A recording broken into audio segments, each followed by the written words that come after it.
할렐루야. 감사합니다. 오늘 잠언 2장 한번 10절부터 19절까지 한번 먼저 읽겠습니다.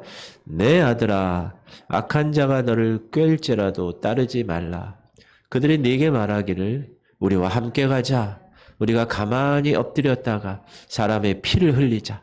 죄 없는 자를 까닭 없이 숨어 기다리다가 수월같이 그들을 산채로 삼키며 무덤에 내려가는 자를 같이 통으로 삼키자. 우리가 온갖 보화를 얻으며 빼앗은 것으로 우리 집을 채우리니 너는 우리와 함께 제비를 뽑고 우리가 함께 전대 하나만 두자 할지라도 내 아들아 그들과 함께 길에 다니지 말라. 네 발을 금하여 그 길을 밟지 말라. 대저 그 발은 악으로 달려가며 피를 흘리는데 빠름이니라. 새가 보는 데서 그물을 치면 헛일이겠거늘 그들이 가만히 엎드림은 자기의 피를 흘릴 뿐이요 숨어 기다림은 자기의 생명을 해할 뿐이니. 19절 이익을 탐하는 모든 자의 길은 다 이러하여 자기의 생명을 잃게 하느니라. 아멘. 제일 처음에 10절 제일 처음에 내 아들아. 오늘 잠언 1장이죠. 내 아들아. 교훈의 말씀으로 시작되고 2장, 3장, 4장, 5장, 6장, 7장 각 소두에 한결같이 내 아들아. 이렇게 시작합니다. 솔로몬 왕이 내 아들아 부르는 것은 두 가지 견지에서 우리가 볼 수 있는데, 하나는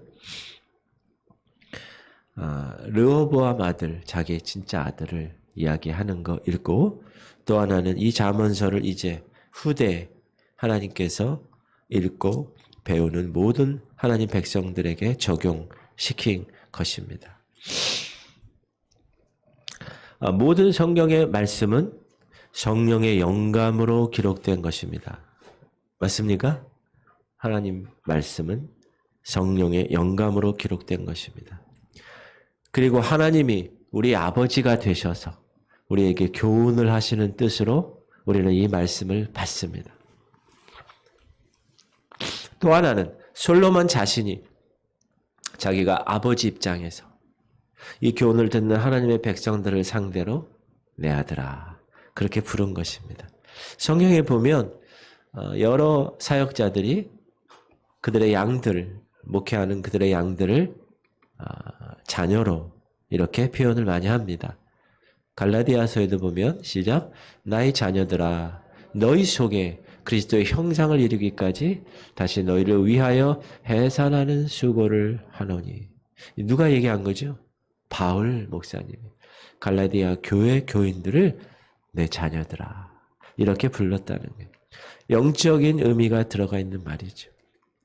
하나님이 하나님의 말씀으로 그들을 거듭나게 했고 그 말씀을 매일 먹이고 그 말씀으로 양육하고 있는 성도들에게 하나님의 종들은 영적으로 아비의 칭호를 받게 되기 때문에 그렇습니다. 그래서 오늘 악한 자에 관해서 쫙 나오는데 10절부터 먼저 아들에게 경계하는 아버지의 말씀, 그 아들로 하여금 악한 자의 무리에 물들지 말 것을 간절히 바라는 마음으로 시작됩니다. 10절 내 아들아 악한 자가 너를 꾀일지라도 따르지 말라. 이 악한 자와 죄인에 관해서 약간 구별되는데, 죄인은 하나님을 떠난 모든 사람을 이야기합니다. 이 악인은 그 죄로 연결되어서 죄를 행하는 사람을 악인이라고 합니다. 그러니까 죄인은 아직 죄는 짓지 않았어요. 그러나 죄를 지을 가능성이 있어요. 그러나 악인은 그 자기 생활에서 그 죄를 짓는 사람이에요. 우리 인간은 죄를 가지고 있기 때문에 언제든지 악을 행할 수 있는 것입니다. 그래서 그 악을 제한하는 것, 그 악을 억제하는 힘을 우리가 도덕적 생활이라고 그러고 그 사람의 인격이라고 이야기를 합니다. 그래서 우리가 가정이나 또 교회 공동체나 우리 자녀들 있잖아요. 이 자녀들이 사람은 다 죄인이기 때문에 죄로 인해서 악을 지을 가능성이 높기 때문에 우리가 그 악에서 멀리하게끔 우리가 해야 되는 거예요. 교육을 시켜야 되는 선한 행실을 하도록 그렇게 생활에 적용시키는 가장 효과적인 방법이 뭐냐? 이 잠언서를 계속 이야기해 주는 겁니다. 원래 죄라는 말은 뭐냐 하면 우리 양궁 여러분 그 관역 가운데 탁 들어가면 뭐라 그래요? 10점. 죄라는 말은 그 관역에 픽 쐈는데 도달하지 못하거나 혹은 점수가 없어요. 5점도 아니고 6점도 아니고 그런 상태를 표적이 빗나갔다라는 뜻이 죄라는 뜻입니다. 그러면 성경에서 얘기하는 그 10점짜리 그 관역의 중심이 뭡니까? 제가 주일날 설교 한번 한 것 같아요.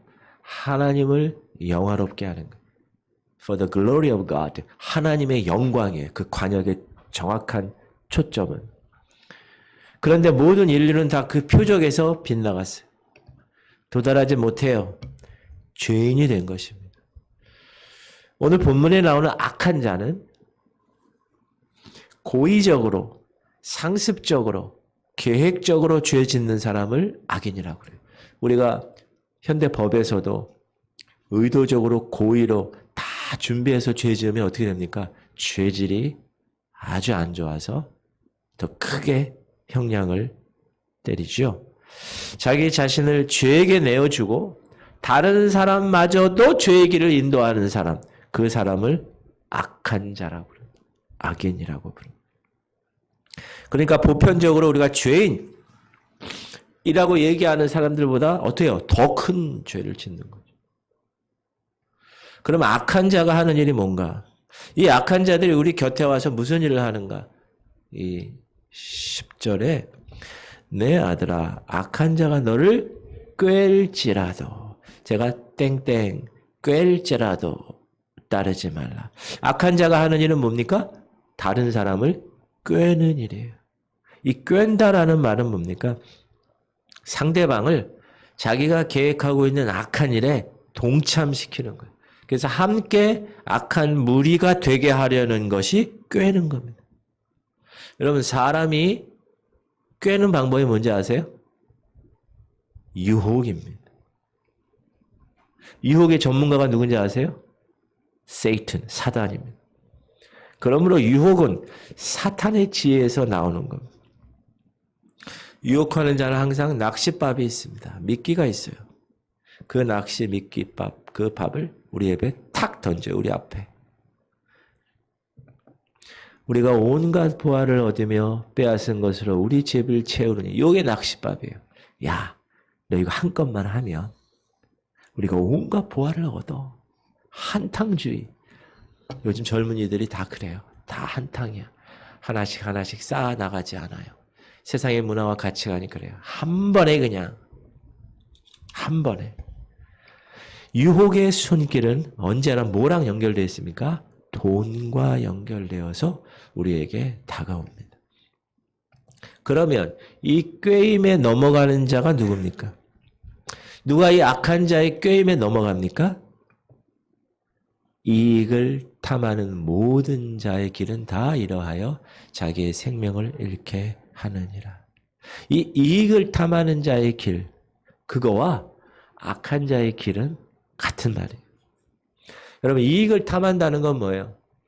장사를 하는 사람이 장사를 왜 해요? 이윤을 남기려고 하죠. 우리가 학교에서 배웠죠? 100원짜리를 110원에 팔아서 10원을 이윤하는 거예요. 그거는 정상적인 이익을 추구하는 거예요. 그러나 이익을 탐한다. 이거는 부정적으로 악한 도모, 악한 계획에서 나온 이익입니다. 이익을 달성하기 위해서 여러 가지 많은 불법적인 일들을 부정과 탐욕을 취해서 하는 이익. 돈을 사랑함이 일만하게 뿌리가 되나니 이것을 탐내는 자는 미혹을 받아 믿음에서 떠나 많은 근심으로써 자기를 찔렀도다. 돈을 사랑하는 마음은 어떤 사람입니까? 악한 재물에 마음을 두는 일, 정당한 수입이 아니에요. 부정한 방법으로 얻는 이익, 불로소득, 하나님 받지 않으십니다. 성경적으로 말합니다. 장사할 때 술 장사하는 거, 주일 지키지 않는 사업, 하나님이 기뻐하지 않으십니다. 수익이 있어요, 분명히. 그러나 그 수익에 날개가 있습니다. 하나님이 흩으십니다. 재물은 행복의 수단이 되어야 합니다. 그 행복은 뭐라고 그랬습니까? 관역의 10점짜리 하나님의 영광을 위한 것입니다. 그것을 해드리는 축복이 되어야 진정한 재물입니다. 돈으로 찔림을 당한다. 많은 근심으로 자기를 찔렀도다. 돈으로 찔림을 당하는 뭐죠? 갑자기 교통사고가 났어요. 갑자기 아픈 거예요. 뭐 하나 찍었는데 몇십만 원이 들어가는 거. 가정이 파탄, 질환으로 병고, 가정이 무너지는 것들, 그것이 돈으로 찔림 당하는 거예요. 그런데 복 있는 자는, 우리가 시편 알지만 복 있는 사람은 악인들의 꾀를 따르지 아니하는 거예요. 우리가 지금 악인하고 꾀임 얘기하잖아요. 악인들의 꾀를 따르지 않는 게 복 있는 거예요. 복 있는 사람은 계좌에 돈이 많은 사람이 복은 있는 거예요. 아파트가 큰 아파트에 사는 걸 복이 있다. 그렇게 얘기하지 않고 그 악인의 꾀임에 따르지 아니하는 사람이 복 있는 사람이에요. 죄인들의 길에 서지 않아요. 모든 죄를 다 지을 가능성이 있는 사람들, 나도 그렇고 여러분도 그렇고 그런 길에 서지 않고 교만하고 오만한 자리에 앉지 않은 것이 복 있는 거래요. 여러분 인생에는 길이 있는데 그 길은 보이지 않습니다. 이게 정말 중요한 거예요. 우리가 그 길이 보이면 어떻게 해요? 다 성공하고 형통하겠지. 그러나 시행착오 하잖아요. 아이고 이게 아니구나. 우리가 무엇을 선택하느냐. 여호와께서 말씀하시기를 보라 내가 너희 앞에 생명의 길과 사망의 길을 두었노라. 너는 이 백성에게 전하라. 생명의 길을 택할 것이냐 사망의 길을 택할 것이냐는 내 선택입니다. 그건 내 영역이에요. 하나님이 두신 그 길 두 가지 중에서. 근데 다 생명의 길을 가고 싶어 하겠죠. 그러나 그 길은 좁은 길입니다. 협착한 길이에요. 사람들이 가지 않습니다. 여러분 돈 버는 일에도 길이 있습니다. 하나님이 인도하시는 방법으로 재물을 쌓아야 그게 하나님께 영광이 되는 겁니다. 악인에게는 다 사망의 길인 것처럼 악한 길을 걸으면서 돈을 벌면 망하게 되어 있습니다. 그러므로 우리 지혜로운 이 잠언을 공부하는 저와 여러분, 참으로 걸어야 할 길이 무엇입니까? 예수님이 이렇게 얘기했습니다. 시작.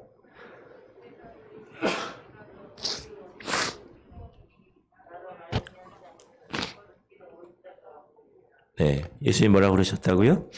길이요. I'm the way and the truth and the life. No one comes to the Father except me. 나를 제외하고는 아버지께로 갈 자가 없어요. 왜? 내가 길인데. 내가 길인데. 하나님께로 가는 길은 예수님 외에는 다른 길은 없다. 천국 가는 길은 다른 길이 없다.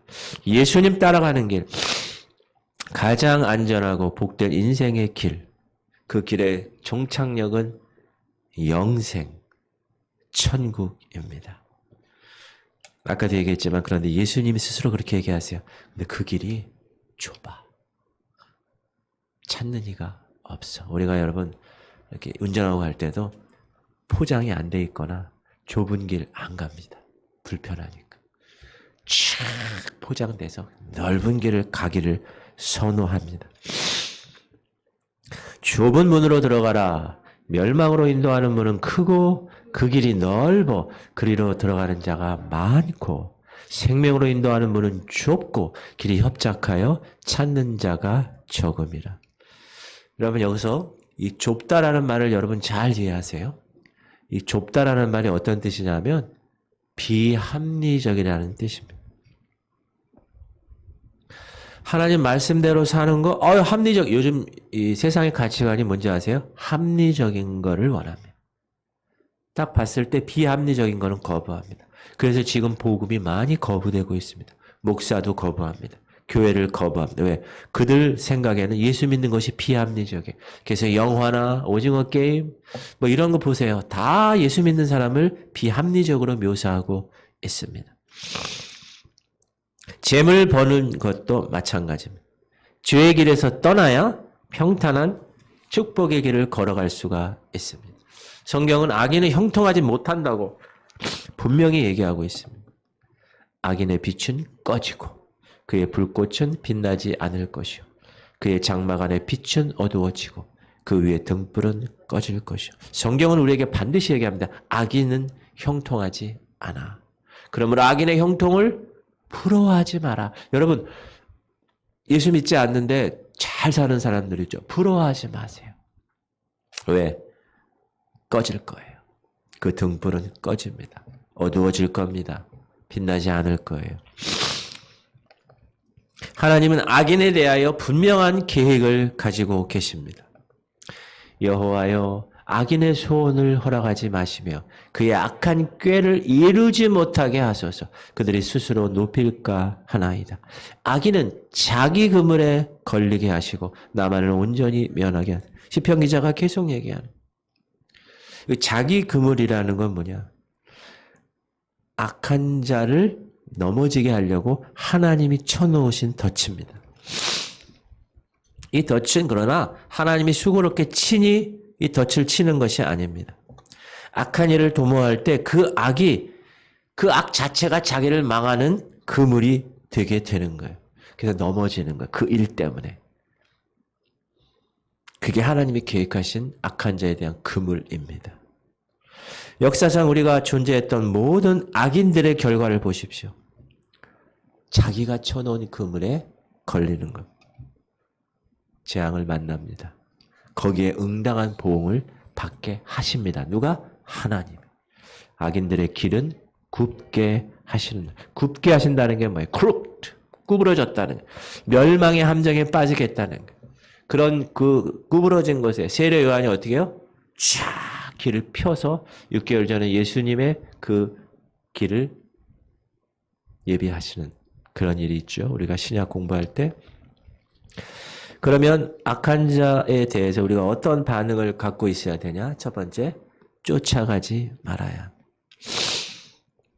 악한 자가 너를 꿰을 거야. 쫓지 마.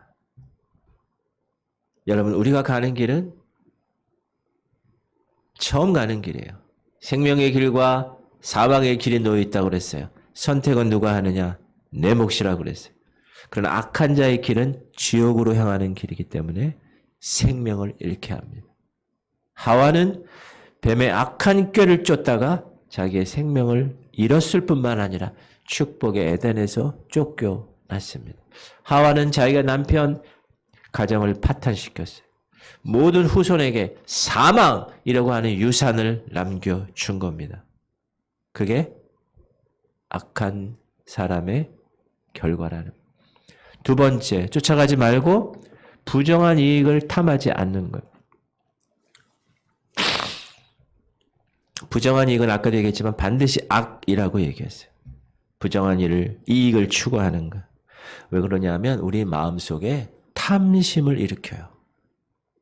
야, 그거 좀만 더 하면. 이야. 그래서 내 생각과 마음이 갑자기 무뎌져요. 그래서 악인의 꾀에 넘어가는 거예요. 내가 네 환난과 궁핍을 알거니와 실상은 네가 부여한 줄은. 요한계시록의 서머나 교회에게 주님이 말씀하신 거예요. 아무것도 가진 것 같지 않아. 환난당하고 궁핍당하는 것 같아. 볼 때. 그러나 실제로는 부요한 자라는 것. 이것이 영적으로 살아가는 저와 여러분의 삶이 되어야 될 줄 믿습니다. 우리가 아무것도 가진 것이 없어요. 이 땅에 뭐야? 공수고 공수래. 공수래 해서 공수거예요. 그러나 주님 한 분만으로 만족하며 감사하는 생활을 하면 그 사람은 참으로 부요한 사람입니다. 부자 되기에 쓰지 말고 네 사사로운 지혜를 버릴지어다. 하나님은 교훈하십니다. 오늘도 부자 되기에 쓰지 말라. 하나님의 그 관역, 그 영광에 도달하게끔 애써라. 하나님 말씀대로 살려고 애써라. 그렇게 계속 얘기하십니다. 여러분 사실 가난한 사람이 복이 있는 사람입니다. 성경이 그렇게 얘기하고 있어요. 왜 그러냐 하면 가난한 사람에게 복음이 전파되기 때문에 그래요.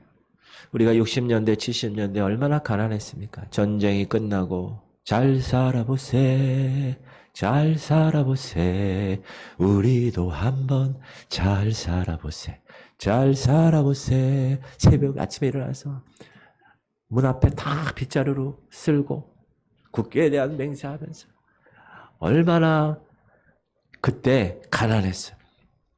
그때 하나님은 복음을 이 땅에 불을 댕기셨어요. 얼마나 70, 80년대 얼마나 부흥했는지 몰라요. 부자가 천국에 들어가는 것은 약대가 바늘 구멍에 들어가는 것보다 더 어렵다고 얘기했어요. 그런데 그게 우리가 이제 부자가 선진국이 됐어요. GDP가 몇만 불이 된 거예요. 3만 불 이상이. 그러니까 등 따스고 배고프니까 어떻게 해요? 잘 살게 되었으니 하나님 신경 안 씁니다. 교회가 점점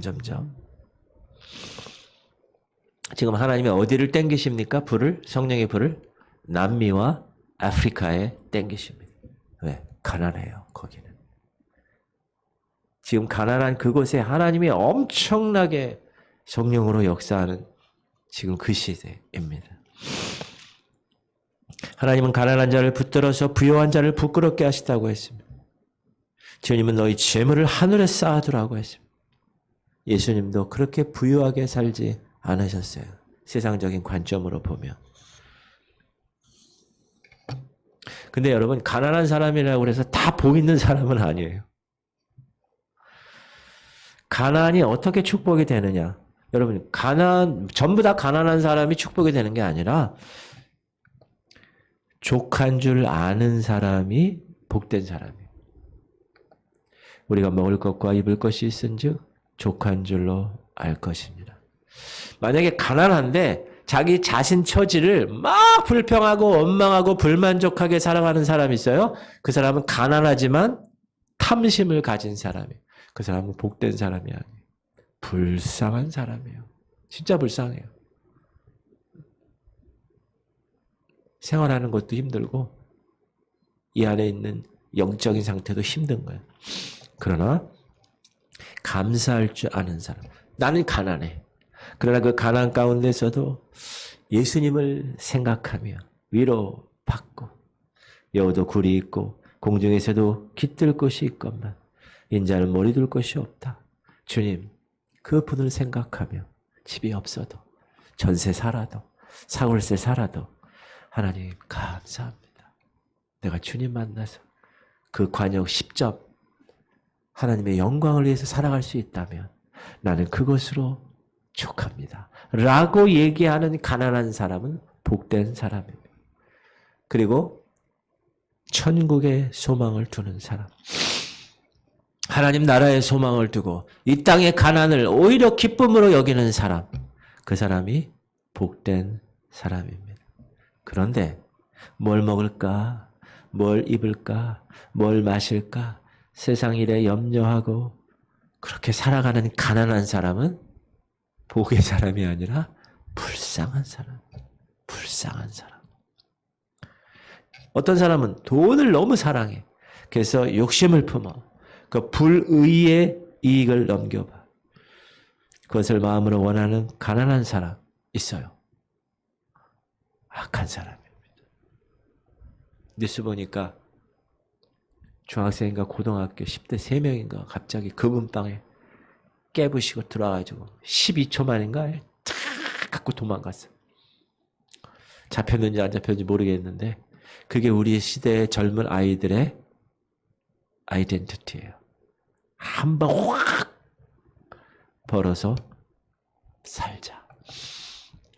그러나 비록 무화과 나무가 무성하지 못하며 포도나무에 열매가 없으며 감람나무에 수출이 없으며 밭에 먹을 것이 없으며 우리의 양이 없으며 외양간에 소가 없을지라도 나는 여호와로 말미암아 즐거워하며 나의 구원의 하나님으로 말미암아 기뻐하리로다. 할렐루야. 여러분 이런 신앙의 주인공이 될 수 있기를 주의 이름으로 축원합니다. 오늘 본문 15절 보면 내 아들아 그들과 함께 다니지 마라. 네 발을 금하여 그 길을 밟지 말라. 악인과 함께 다니지 마라.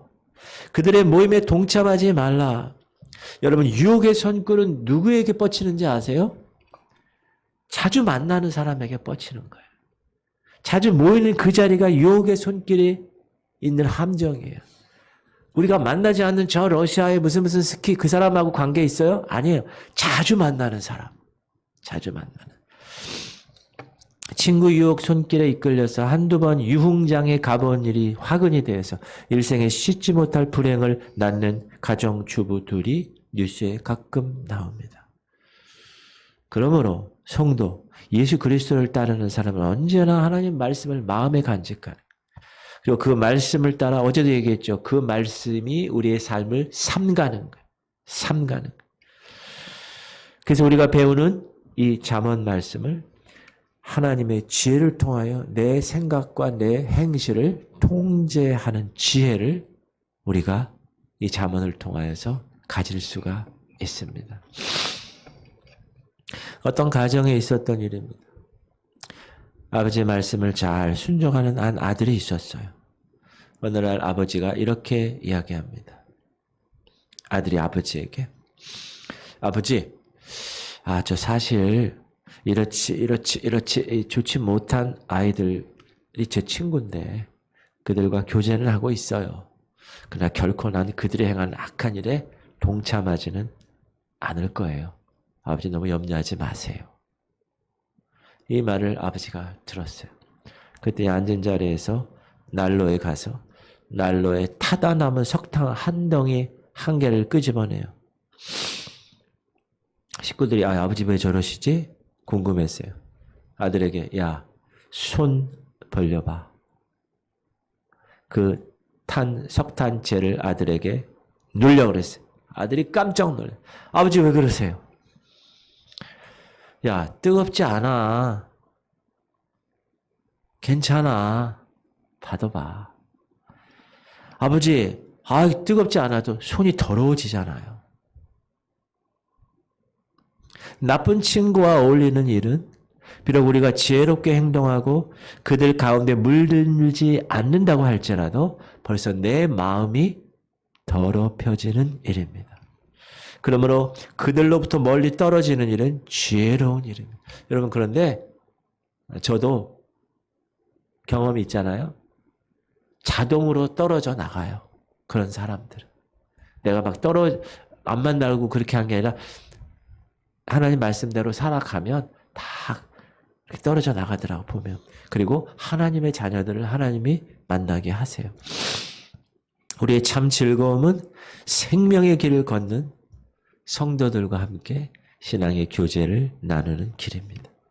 사랑하는 성도님들, 악한 자의 꾀매에 유혹받지 마시고 그들이 걸어가는 그 길에 함께 동행하지 마시기 바랍니다. 정말 중요해요.